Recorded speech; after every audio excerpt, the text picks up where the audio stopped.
রমজানের সর্বশেষ আমল কি ভাই? শেষ আমল, মানে এরপর আর কোনো আমল নাই। কি সেটা? রমজান মাসে অনেকগুলো আমল আছে না, আমরা তারাবি পড়ি, সাহরি খাই, রোজা রাখি, অনেক কিছুই করি। শেষ আমল কোনটা যেটা দিয়ে এন্ডিং, আর কোনো আমল নাই? সেটা হলো, সবাই জানি কিন্তু হয়তো মাথা আনতে পারছি না, সদকায়ে ফিতর দেওয়া, ফিতরা দেওয়া। এটা হলো রমজানের শেষ আমল। এটা দিয়ে রমজান মাসকে আমরা বিদায় দিই।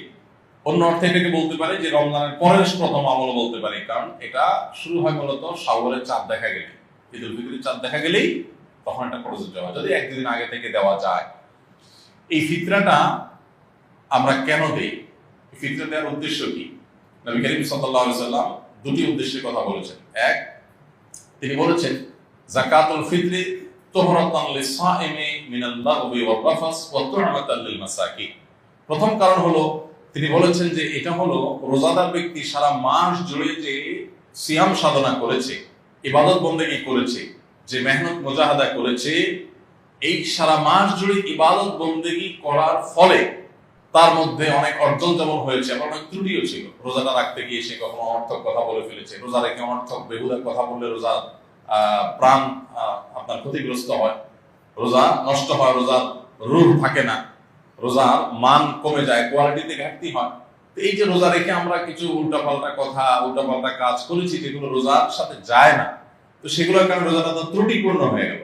এই ফিতরা দেওয়ার কারণে সেটা রিফাইন্ড হয়ে যায়, সেটা ফ্রেশ হয়ে যায়, সেটা আল্লাহ তাআলা পরিচ্ছন্ন করে গ্রহণ করে।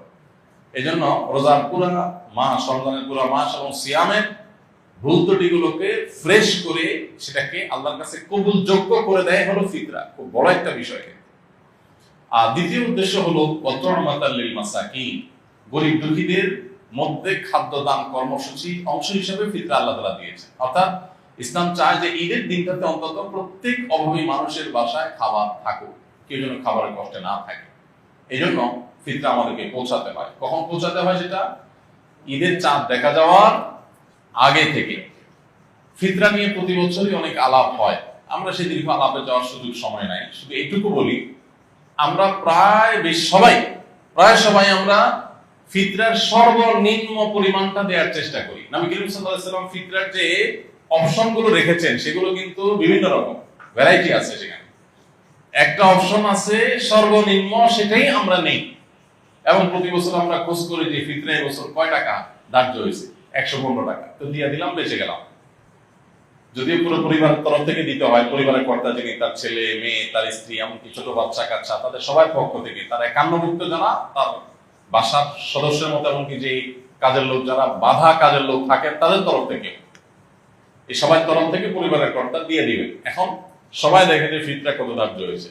ভাই, ফিতরা সর্বনিম্ন যদি 150 বা তার সমমূল্যের খাদ্য হয়, তো ফিতরা সর্বোচ্চটা কিন্তু 1000, 2000 বা আরো বেশি হতে পারে।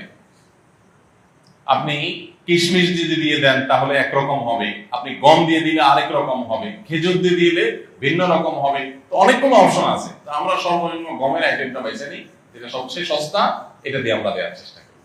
কারণ আপনি কিশমিশ যদি চিন্তা করেন তাহলে কিশমিশের কেজি কত আর গমের কেজি কত, অনেক বেশ কম হয়ে যাবে। এই জন্য আল্লাহ তাআলা যাকে যতটুকু সামর্থ্য দিয়েছেন তিনি সেইভাবে ফিতরা দিবেন।